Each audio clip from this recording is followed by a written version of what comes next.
Hello!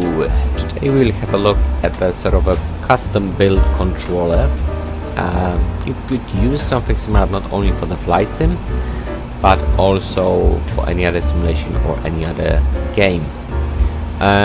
Why you would try to build such a thing, you may ask, if similar products are available from Zytek or Logitech.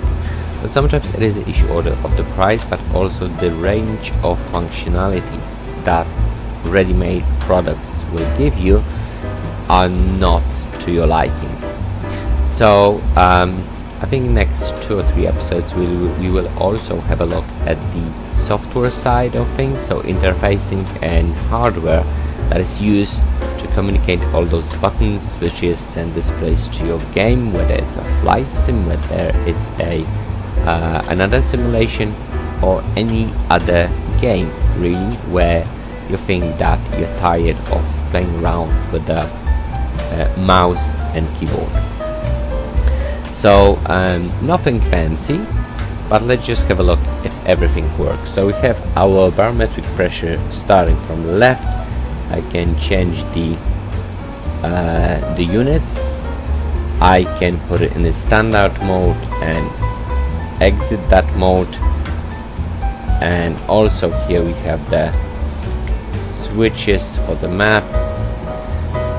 We have the speed. If I change it here, it changes there as well. I have the heading. I can change that. See the plane turns right. I have the altitude. Yeah, and also here I can change the vertical speed, so how fast we are climbing or descending.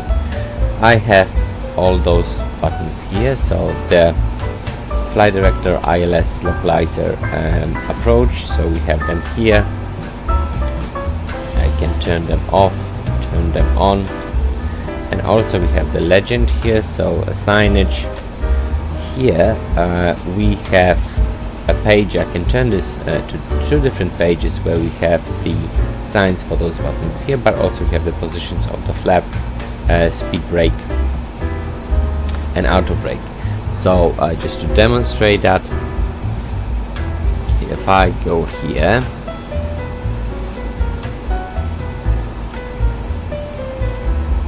and turn flaps to 1, see we have a handle that has turned into 1 position, flaps have turned into 1, and the flaps on the wings, you see that in position 1. I can move them to position 2, see they're moving, and I can retract them and they will be retracted as well. So it works. Then on the next page we have the lights. So if I go outside, I never remember which button. There we are.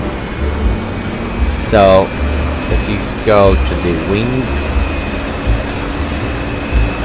we have the strobe lights and navigation lights on, and I can turn off the strobe lights, and I can turn on the navigation lights as well, so we come off. Beacon light, I can turn that off as well and turn it back on, all of it, yeah, if I only want to. So it works. Gears, we have the gear switch here, gear down, see it's opening, and we are gear up. Again, the same thing works.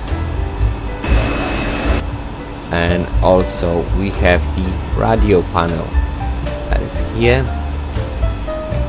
So COM1, we are set to 136.92 as our active frequency and 125.97 as our standby. I can change our standby, let's say to 129, 128, just leave it there, 128, and I can swap the standby with the active. There we are. Yeah, I can change between the COM2, ADF, nav.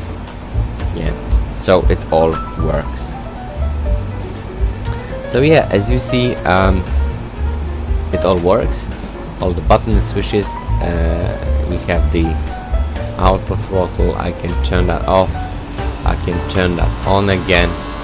Autopilot, I can turn that off and I can turn it on again. So yeah, and like I said, that control would not only be restricted to flights. You can use it in any different game as long as you find the right interface that talks to it and the hardware as well, but we'll have a look at that later. So if you liked that project and you want to know more about it, about the Arduino software and hardware, we're going to take it apart later.